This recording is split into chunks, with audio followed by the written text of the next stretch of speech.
Menang atas Filipina, Indonesia kokoh di puncak grup A. Harimau Malaya bangkit gulung Brunei 7-1. Jelang pertandingan lawan timnas U23 Indonesia, ini kata pelatih Malaysia.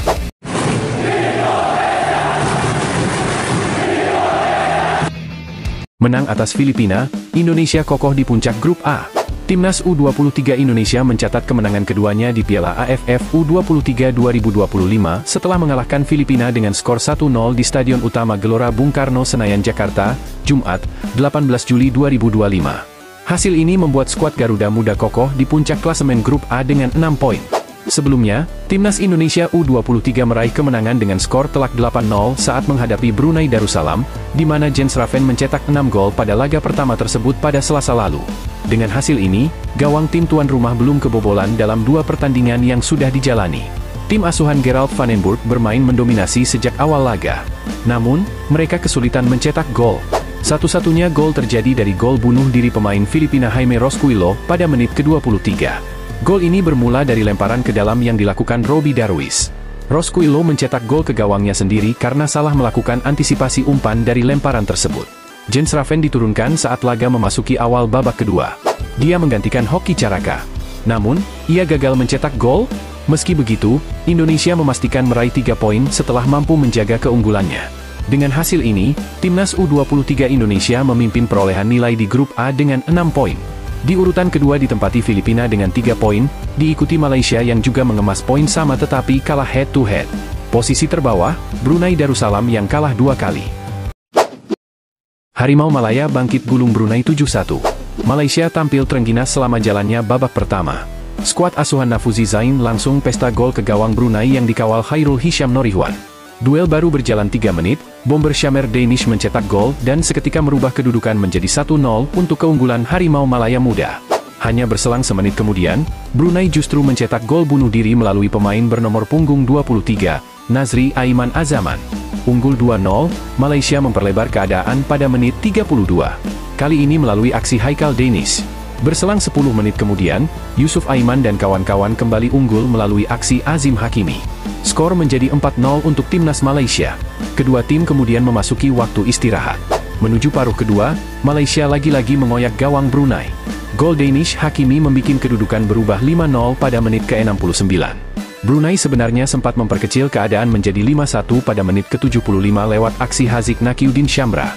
Akan tetapi, timnas Malaysia U23 membalas dan semakin memperlebar kedudukan menjadi 6-1 lewat selepas tercipta gol Fergus Tierney semenit berselang.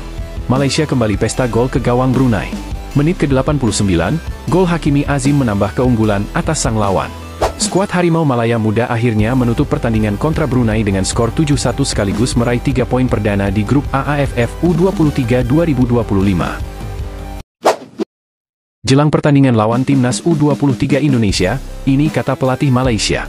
Timnas U23 Indonesia akan bertanding melawan Malaysia pada laga terakhir babak penyisihan grup A ASEAN U23 Championship 2025. Pertandingan timnas U23 Indonesia versus Malaysia dijadwalkan berlangsung pada Senin, 21 Juli 2025 pukul 20 WIB. Baik timnas U23 Indonesia dan Malaysia sama-sama sudah menjalani 2 pertandingan di grup A. Timnas U23 Indonesia berhasil meraih kemenangan besar dengan mengalahkan Brunei 8-0 dan mengalahkan Filipina 1-0. Di sisi lain, Malaysia mengalami kekalahan mengejutkan dari Filipina dengan skor 0-2 dan menang besar saat melawan Brunei Darussalam U23. Pelatih Malaysia, Nafuzi Zain, memberikan penilaian bahwa timnya sebenarnya menunjukkan performa bagus. Namun, dia menyoroti masalah di lini depan timnya yang kurang efektif dalam menyelesaikan peluang kala melawan Filipina. Dari sisi performa dan statistik, kami sebenarnya lebih unggul secara keseluruhan, ungkap Nafuzi Zain usai pertandingan. Tetapi tetap saja, kami gagal mencetak gol dan itu jadi masalah utama kami. Namun dari segi sikap pemain, saya bangga. Mereka tidak menyerah untuk mencoba mencetak gol, hanya saja keberuntungan belum berpihak pada kami, ujar Nafuzi. Nafuzi berencana untuk melakukan evaluasi dan memperbaiki kelemahan, terutama di pertahanan. Setelah itu, Malaysia akan bersiap menghadapi timnas U23 Indonesia, di mana Nafuzi mengakui tantangan yang akan mereka hadapi tidaklah mudah. Semua cedera dan kekurangan akan kami perbaiki demi persiapan melawan Brunei, dan terutama saat menghadapi Indonesia, yang kami tahu akan menjadi lawan yang cukup berat di sini, ujar sang pelatih menambahkan. Berapa skor prediksi kalian? Indonesia gulung Brunei. Garuda Muda Pesta 8-0, ini respon Erick Thohir. Timnas Indonesia U23 menggilas Brunei Darussalam 8-0 di Piala AFF U23 2025. Jens Raven bersinar dengan bikin double hat-trick alias 6 gol. Duel Indonesia versus Brunei di grup A Piala AFF U23 2025 berlangsung di Stadion Gelora Bung Karno pada Selasa 15 Juli malam waktu Indonesia Barat. Tuan rumah tampil dominan sejak awal. Di babak pertama, anak asuh Gerald van den Burg langsung unggul 7-0. Jens Raven memborong 5 gol, dan 2 lagi dicetak Arhan Fikri dan Raihan Hanan. Di babak kedua, dominasi Indonesia berlanjut. 1 gol tambahan bisa dicetak Garuda Muda oleh Jens Raven, dan memastikan kemenangan 8-0 atas Brunei. Striker muda Jens Raven tampil sangat gemilang dengan mencetak 6 gol Garuda Muda, sedangkan 2 gol lain terlahir dari kaki Arhan Fikri dan Raihan Hanan. Ketua Umum PSSI, Erick Thohir, tak ingin memuji berlebihan pelatih Gerald van den Burg dan juga Jens Raven. Menurutnya timnas U23 tidak boleh berpuas diri meski menang telak atas Brunei. Coach Gerald van den Burg, kan memang baru pertama, dia fokus latihan 2 minggu. Kalau saya lihat untuk awal saya rasa permainannya di babak pertama sangat apik. Tapi kembali itu bukan ukuran karena kita belum melawan Filipina ataupun Malaysia. Jens Raven juga apresiasi golnya banyak tapi bukan ukuran karena belum melawan tadi Filipina sama Malaysia, kata Erick.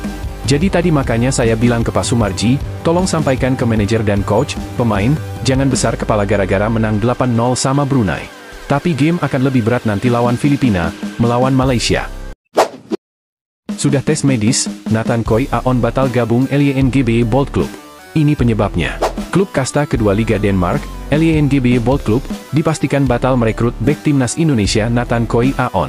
Kedua pihak tidak mencapai kesepakatan meski Nathan sudah lolos tes medis.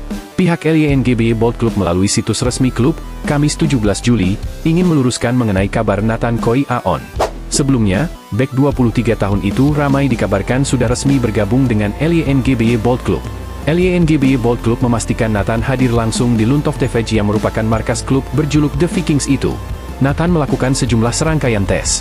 Selama bursa transfer, wajar jika para pemain datang ke Lundtofteveje untuk menjalani pemeriksaan medis dan latihan uji coba tanpa dipublikasikan secara luas.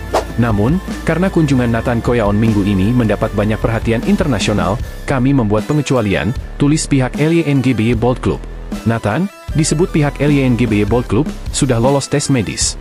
Namun, mantan pemain Swansea City batal bergabung dengan LYNGB Bold Club setelah kedua pihak tidak mencapai kesepakatan. Nathan Koi Aon datang ke sini dengan niat menandatangani kontrak dengan LYNGB, tetapi meskipun pemeriksaan medis telah lolos, kedua belah pihak sepakat pada hari Rabu bahwa mereka tidak cocok. Oleh karena itu, Nathan pergi tanpa melakukan tanda tangan kontrak, dan kami mendoakannya agar berhasil menemukan pasangan klub yang tepat, sambung pihak LYNGB Bold Club. Nathan tidak memiliki klub setelah sepakat berpisah dengan Swansea City akhir musim lalu.